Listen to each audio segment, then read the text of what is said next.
Today on the Shopify App Show, we're talking pre-orders. I'm lucky enough to be joined by Sandesh from Stoq. He lives and breathes the topic and has built not just the toolset, but predefined game plans for Shopify stores to drive more sales through pre-orders. Like all the great founders we've talked to on the show, Sandesh hasn't just built a set to get product, he is working with his customers every day to help make his product better for them. There's no one-size-fits-all solution for pre-orders. It's obvious that pre-orders can make a big impact on their e-commerce business, but they need all parts of the business, from warehouse and supply chain to marketing and customer support, to all be aligned. Pre-orders allow you to capture revenue early, test the market for new products, and meet the demands of loyal customers. And that's just the start. If you want to learn from the guru of pre-orders, you've come to the right place. This episode is brought to you by the Support Heroes. Let's go! All right. Well, Sandesh, thank you so much for joining us on the Shopify App Show. This is going to be a good one today. We're going to talk pre-orders, which is your area of specialty. And I'm excited to talk about this because it's an area that varies a lot between different types of businesses. And I've seen a lot of challenges over the years from people trying to do it unique and special. And I'd love to maybe just start off by, firstly welcoming you to the show, and then also just getting you to talk a little bit about some of the different ways that people are using your app Stoq and the scenarios that you're filling.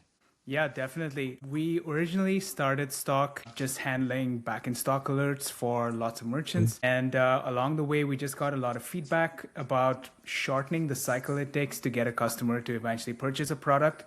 And so we added pre-orders. It's been about 2 years. And I'm not going to lie, I've seen all kinds of different workflows. The most interesting one, I guess I can start with, is there. And I say interesting because it's just something that was out of the ordinary. Was this truck parts store that just wanted to allow pre-orders on any product that went out of stock, because they have like tens of thousands of SKUs and it's very difficult to keep track of inventory versus and which one to order. They just wanted people to pre-order everything.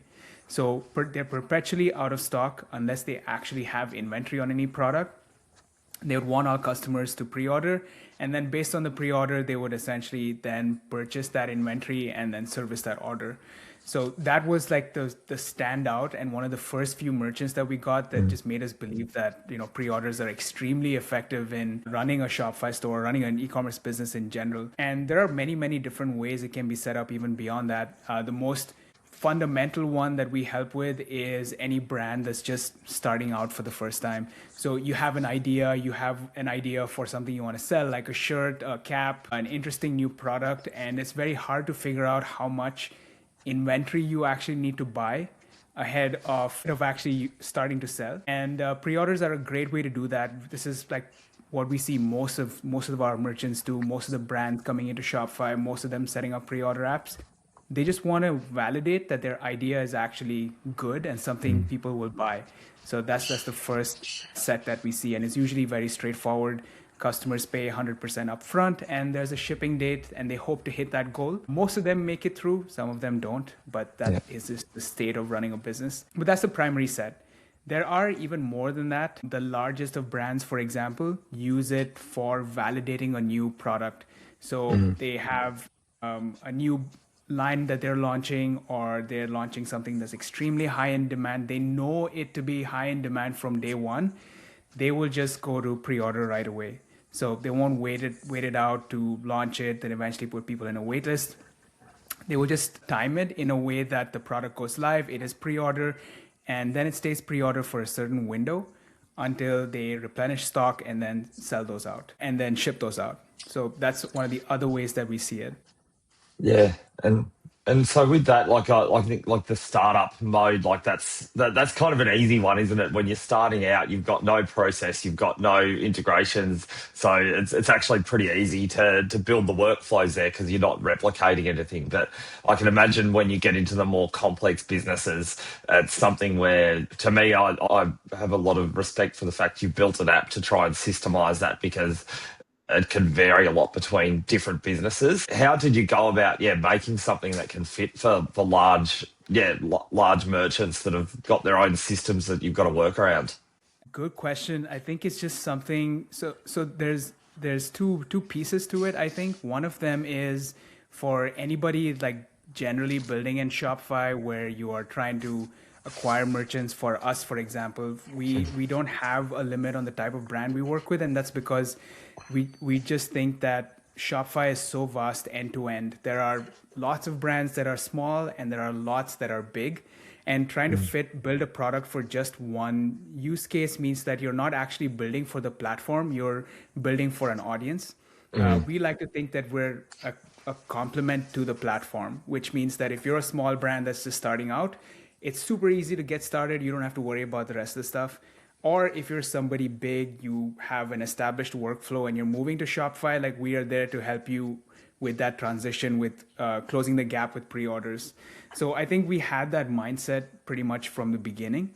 And since then, which is the second piece from the last 2 years, we just keep getting a lot of good feedback. I think especially in the Shopify world, what we see is that merchants are not afraid to give us feedback and say like, hey, you do this.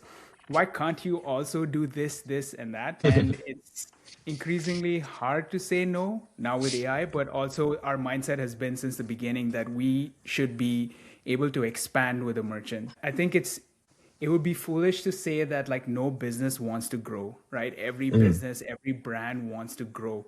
They don't want to do just 100 orders every month for the next 5 years. They want it to be 100, then 1,000, then 10,000, and 100,000. And I think it's important for every app to scale along with that. So that's something that we try to put a lot of attention into. And I think our Stoq is extremely complex right now, to the point where I have to sit and think sometimes about how much I know myself. So I sit and train myself too. But I just think it's the nature of building a good product, which is you have to cover a wide use case. Yeah, absolutely. And you work across a lot. Like I was just looking at the logos on your website. Like you're working across a lot of different verticals as well, where the products vary from people ordering a lipstick to people ordering a custom table or the, like you were saying, the auto parts and stuff like that. So how does like do you stick your product to being product focused, I guess, and not worrying about what the vertical is, or do you have to actually build out functionality that caters for those different types of businesses? We don't try to focus on a product type, because even within product types, they tend to change a lot. So for example, like there are just in the beauty like category, for example, there are beauty products that are just full payment upfront with a pre-order, like the customer just pays that amount upfront and just gets shipped on a specific date. And then there are high value beauty items. We recently worked with a large merchant in that case where they were not collecting any payment upfront. They were just making sure that they could charge the customer later when they're actually shipping the order. So within a vertical, it changes a lot. And then there are lots of different verticals. So what we try to do is to build a platform that people can run really, really good pre-order campaigns on. I think that's pretty much my focus as a founder. So just for example, today we added like 6 new Shopify Flow actions, things that people can just ping us and ask Stoq to do something. It doesn't make sense for it to be in the dashboard because we know that people just run like extremely custom flows, and it doesn't make sense to look into one area, but build a platform that people can do things on. Yeah, and the flow option, to me, I find the flow triggers and actions to be like the best way to build any integration really quickly. But the challenge I see there is that people then actually do struggle a little bit with the flexibility of it. And I'm seeing now even with Sidekick for Flow as well, like it can churn out some pretty funky workflows. But yeah, once you get into them, they can be a bit daunting. So I can imagine how do you actually help customers navigate through that? Because you could provide a million preset options. Having that almost makes it harder rather than easier for people. Yeah, that's, it's so crazy. That was one of the last thoughts in my head as I was wrapping up building it. I was just thinking that nobody is going to read the documentation. They're just going to ask Sidekick to see if it's possible to do it. And inevitably somebody's going to reach out saying, hey, this is not working. Thankfully, we have a bit of experience in that now, because we run a 24/7 support team that's pretty knowledgeable on everything. So there's never a point where you will end up talking to an AI asking about what another AI built. You're just going to interact with a human who can actually review the flow and tell you, hey, this thing is wrong and you should probably fix it.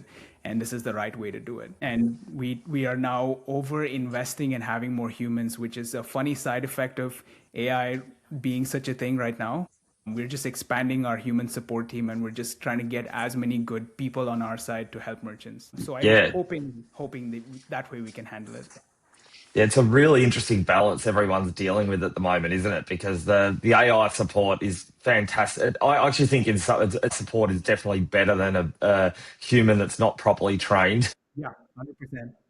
But that human interaction, I think, is so important, isn't it? You need to be able to have someone who can, not just answer a question, but just understand and provide that bit of support and get people across the line. Because I think the minute people feel like they're not talking to a real human, that's a good enough excuse for a lot of people to hit the uninstall button and just move on to whatever the next thing is.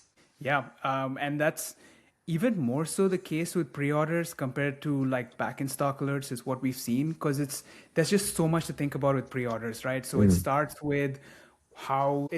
first with thinking about where your inventory is in Shopify, whether you are actually selling inventory you have or whether you're selling inventory after the product is out of stock, for example. And it goes from there to how it looks on the storefront. And then it goes into how you want to collect payments. It then goes into how you're going to fulfill the orders, what notifications customers receive, how your reports are going to look, how tracking your analytics, making sure that you can filter the orders, and then finally shipping them out, and then being able to restart that whole thing. And there's just so much in the flow of it that we just don't see that AI can handle it all. What it can do is maybe be very good at guiding you somewhere along the way.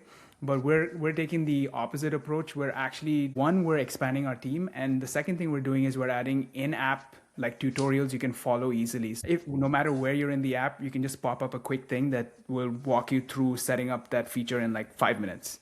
So we're going to be as human as possible in helping you out, but using AI on our side to handle that volume of people coming into us. Yeah, and like that's a wonderful you're building that out, and I think the other side of that too is probably actually using the platform well as well. Like you talk about things like how to capture payments. You're obviously using Shopify Flow. Like how important is it to stick to using native platform functionality as much as possible?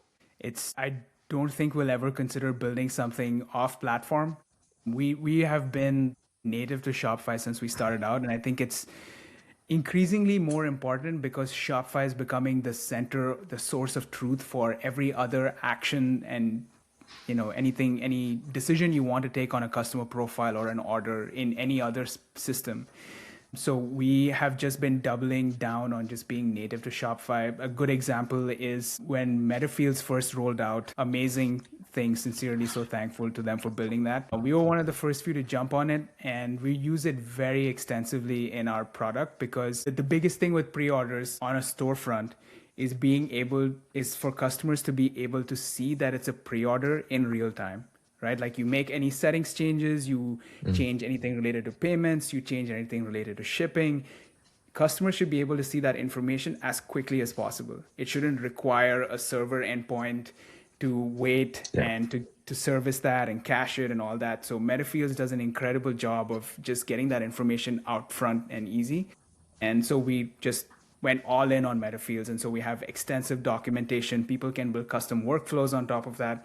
So that's pretty much how we're thinking of it. Like whatever is new to Shopify that we can just natively be a part of, we'll just do it and not think about anything else. And fingers crossed that Shopify fixes all the bugs along the way as well.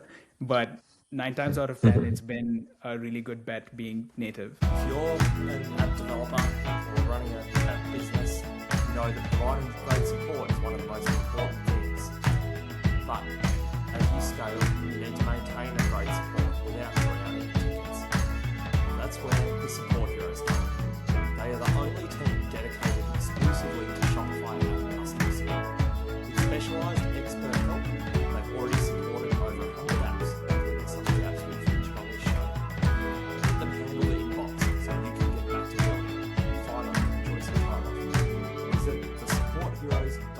and you've got built for Shopify, but I think did you get it was like the top 25 built for Shopify or something list you're on? So we were one of the first few apps. I want to say there were 20 apps that launched with the Build for Shopify program back in 2023. And we were one of the first few apps that launched with it. And since then, we've tried to build within the rules of that program, mostly because I think it just enforces a really good set of rules around how you think about the interface, which I'm very personally interested in. I love just building interfaces, and that's pretty much my full-time job now. So for Shopify helped with that. The top 25 thing was a total surprise. As I was heading into editions, I got an email saying that, hey, there's some exclusive swag you need to pick up, and so please meet somebody else on the other side. And so I did that. I went there, and they took us to a room where we saw Harley and a few other people from the dev side of things, and they're like, hey, congrats guys, you are one of the top 25 apps that we think represents the Build for Shopify standard, and here's a very cool jacket. They were cool jackets. Yeah, you should have worn it today. I should have actually. I should have. But it was really cool. They told us that they essentially handpicked a few apps that represented the standard really well, and they showcased the apps as well at a booth during the actual editions event. I think that what a lot of people don't realize is that you can find apps, and now you can also build apps that can pretty much solve a problem. It's not that difficult. Right? Even as a pre-order app founder, I have to defend my space. I can just say that anybody can build a pre-order app. It's not difficult. But the value to a customer is in building an app that actually solves a problem really well, is very intuitive, is very easy to use, scales with you, and isn't confusing at any point. And I think that's what we have tried to do since the beginning. It's very easy to put a button on a page. It's very complicated to put the right button with the right context, with the right settings, with the right information in a way that's not confusing to the customer. Yeah, absolutely. That's something that I keep blocking releases on for the team. They keep telling me, hey, I finished this ticket, let's move on to the next one. And we go back and say, nope, these are 10 things that need to be fixed because it just needs to represent the standard. So yeah, absolutely. I think you've nailed it there, like in terms of what makes, why you'd use an app versus actually building something custom for your own business. And in terms of that, not bloating, like, do you also have times where you have to actually back a bit and say, all right, we need to actually delete some functionality or remove some stuff to make it so that this product actually still is intuitive for people? Yeah. All the time. As a part of building our product, I tend to review things over and over. And there are these moments where I just feel like sometimes things just don't fit in. Like a good example for us was when we first rolled out our pre-order feature set. There was a certain way we were doing how merchants entered shipping information for the pre-order. It was an extremely complicated 4-step process, and we just simplified it to being 2 steps. We just deleted a whole bunch of code along the way. Another one is web push notifications for back in stock alerts. It's once upon a time, web push notifications were a great thing. I don't think anybody uses them anymore. And so we just had to delete that entire thing altogether. So lots of different things along the way. We don't delete features to that extent as much, but what I do every day, and I can swear on this, I can promise on this, what I do every day is pretty much redo a little bit of the UI as a part of building a feature. So there's something that I don't like, I will just change it even if it doesn't belong to that general release. So a really small example today is as you are switching between different sections in the app, we just added a small transition, a fade. So it feels nice as you're using the app. And these are things that we just keep doing every day. Yeah, absolutely. Those little things, do make a big difference. Otherwise, you wake up one day and you realize you've, built everything is just kind of, you wake up one day and you hate everything, don't you? So it's great to hear about the way you work there. And I'd love to maybe just touch on, to change topic a little bit, back to the people using your app. I think pre-orders, I said this when we did, when I was chatting about some other topics as well, sometimes people like, I know I need to have pre-orders or subscriptions or whatever that is in your store. But you just hit a too hard basket and decide, no, look, actually, we're different and unique and can't do that. Yeah. What are the things that you see that people like get stuck on and then don't go ahead with using pre-orders, and I can imagine end up uninstalling stock. But what are those things, and what do you say to try and talk them out of that? So that's that's actually interesting. I think for most brands, like for the largest of brands, I think pre-orders is a very hard thing to do right. And those are the ones that typically end up feeling frustrated with the flow. And a lot of it has to do not with the customer experience as such, but with how you think about inventory as you're selling pre-orders. So the typical way that most brands and most operators think about inventory is that there's 12 units, it's coming to this location, it goes out of stock, then I replenish, and then customers can buy it again. And that's pretty much the standard flow. But to think about a product going out of stock and then counting downwards, which is going to negative, and then thinking about how you restock that and make sure that the numbers add up and that you are then selling available inventory again is very hard to Yeah. figure out, to come to terms with. And Yeah. Well, that's where I yeah. see a lot of the frustration. Well, that's it. Like a Shopify is very binary in that way, aren't they? That either something's in stock or out of stock, and Yep. either you've got more than zero or less than zero inventory. And once you get below zero, there's no way to get down to, if you can't easily tell it. Well, once you get to -15, cut off and stop taking orders. So how do you? So what's the easiest way to solve for that? What's the Is it setting up different locations? Is it just using your app entirely to take over the process? Yep, there's many different ways to do it.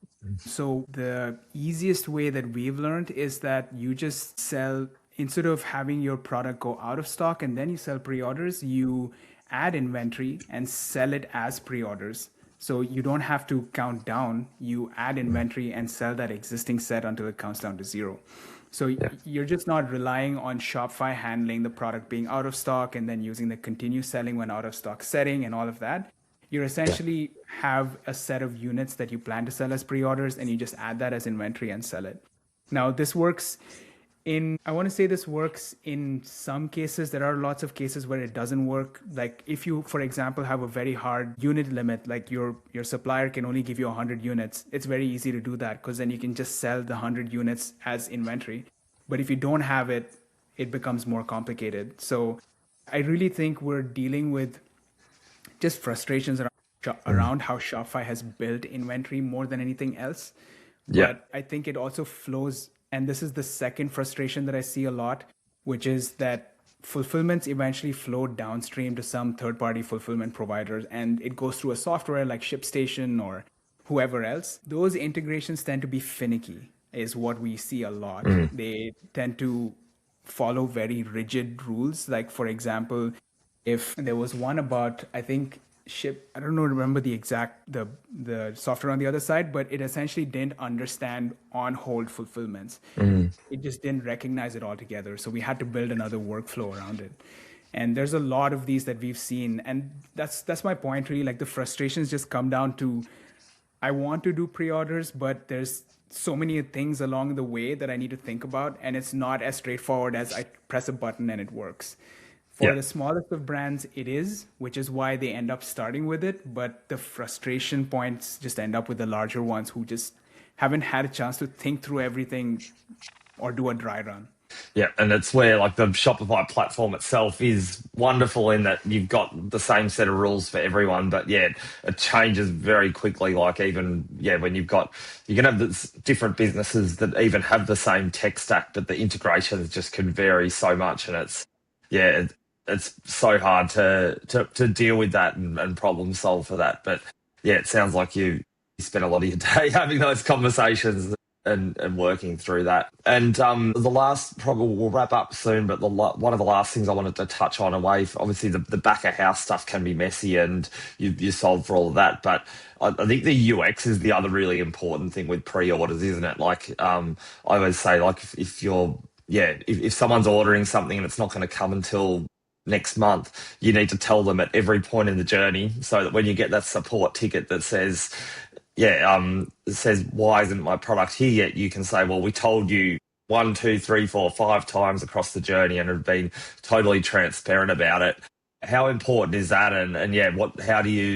What's the best way to solve for making sure that you don't end up with those support tickets? It's a very hard problem, and I think it's something that we heard a lot about in like the first year or two of building our pre-order feature set. And this is also why, and I know there's a lot of like Reddit posts and merchants who think that they can do pre-orders without a pre-order app. And you definitely can, not saying you cannot, but it is so hard to convey information to the customer end to end that what you're buying is a pre-order and that you need to wait until it actually gets shipped out. But a pre-order app, especially us, we handle that really, really well. And it starts with the storefront. Customers can clearly see that it's a pre-order when they click on the button. They can clearly see when it's supposed to ship. When they go to checkout, that exact same information carries through onto checkout. So they know that what they're purchasing is a pre-order. Then they'll get an email from Shopify. And that email from Shopify also has that same information. Now, what you purchased is a pre-order. And then it goes to the same information existing in the order, in the customer's account history. Wherever they look, they know that it's a pre-order. And then we add some more tools on top. So for example, it's very likely that pre-orders might get delayed in shipping for whatever reason. There's a lot of things outside of your control. We give you easy ways to just notify customers in case something is going to take too long to ship. We just released a flow action today right around that, but we also have tools inside the dashboard to do it. You can filter orders easily and notify customers. So this is what apps are good at. Like they can just take all the complexity out of something as simple as notifying a customer that it's a pre-order and just making sure that they actually know it, like truly know that it is a pre-order end to end. And so with all these tools, we do see a good reduction. You can have, because all the information about a pre-order exists on the order itself, it also flows into a packing slip. It also flows into literally any other tool or any other integration that wants to consume data about that order. So there's no, let's say, external platform that doesn't know that that order is a pre-order. And so the customer will also know that that order is a pre-order. And that's the beauty of being native to Shopify. Yeah, absolutely. And look, everything you talk about there, it's not just relating to your app, and it relates to just, I think, good customer experience and good customer service in general. And no, look, it's been great to hear you talk through that, because I think everyone who, regardless of whether you're selecting a pre-order app or a bundle app or subscription app, like I think those philosophies and principles that you've outlined there today are just so true to anything. And I think everyone should take something from that. And I also think a lot of merchants, I think, should be exploring pre-orders. Like I think the stuff you talked about, how people are using it to test new products, trial new products, look at ways to reduce the inventory that they've got in their warehouse. Like there's so many opportunities with what pre-orders can achieve. And so I hope that this conversation has sparked the imagination for a few people. And I've certainly got a few dots joined in my head of people I'd like to get in front of and say that you should be leveraging pre-orders better. So no, look, thanks so much for joining us, Sandesh. And everyone should check out, if you haven't already checked out, Stoq on the App Store, STOQ. And that's, I think it's worth installing, having a play around, and just thinking about how you can weave this type of stuff into your stack. So no, thanks so much for joining us. And for everyone listening, please like, subscribe, all that stuff on all the podcast channels. That's all really important to getting the show out there and sharing stories like Sandesh's. So thanks so much. We'll be back with another episode of the Shopify App Show soon. Thank you.